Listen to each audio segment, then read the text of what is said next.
And the whole was the Arabs. The Arabs, it turns out, had built this massive empire overnight that embraced knowledge and was shockingly tolerant. It was similar to the Persian Empire. In fact, it's really remarkable because if you look at the area that the Arabs conquered, they conquered everything from Spain to Pakistan when they built their empire. It was like the Persian Empire plus most of the Roman Empire combined. So it was bigger than any empire that had preceded it. One of the things that's remarkable about it was the majority of the world's Christian population was in that empire. 60% of all of Christendom was in that Muslim-ruled Arab empire. In its first couple of centuries, there were almost no Muslims in the Arab Empire. They were the rulers, but they were like 5% of the population because they didn't force anybody to convert. So not only did they end up with the majority of the Christian population of Earth, but they were majority Christian also. And it was okay, they were tolerated, that Christian population was tolerated and integrated into their society because they were a tolerant empire. Now what's remarkable about this is they began to advance human knowledge. The lens, invented by Ibn al-Haytham, the same guy who invented the camera. He's also the guy who realized that light traveled at a finite speed in waves and could be broken down into its constituent colors, and that all objects in the universe exert gravity on each other. He also invented the world's first ever scientific method. He stated Newton's first law of motion 600 years before Newton, dabbled in calculus 600 years before Leibniz and Newton, stated Kepler's first law of planetary motion 500 years before Kepler.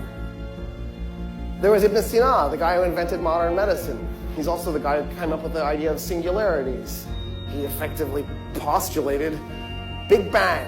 He's the guy who kicked off phenomenology that Husserl and Heidegger will later on take on and develop further.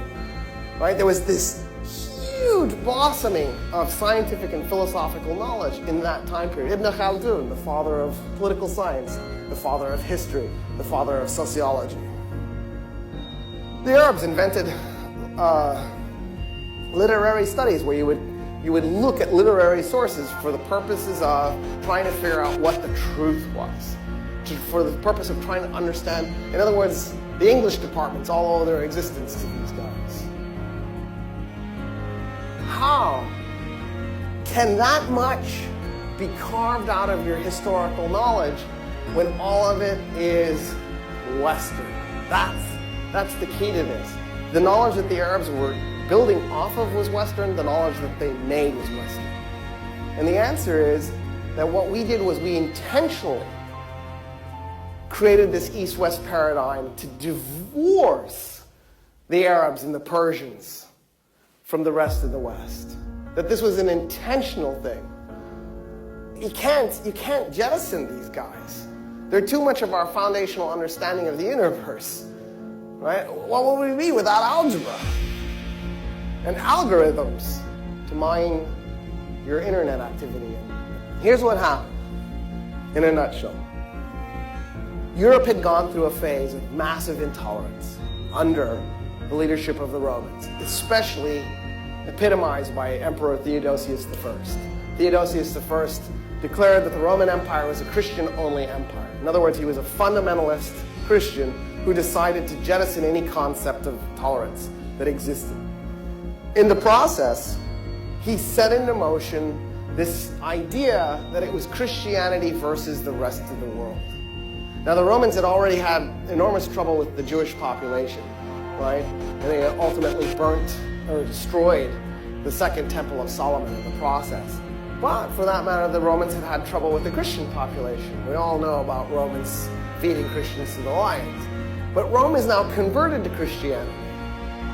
And now they've taken all that intolerance that they had been directing towards Christianity and now they're directing it towards everybody else.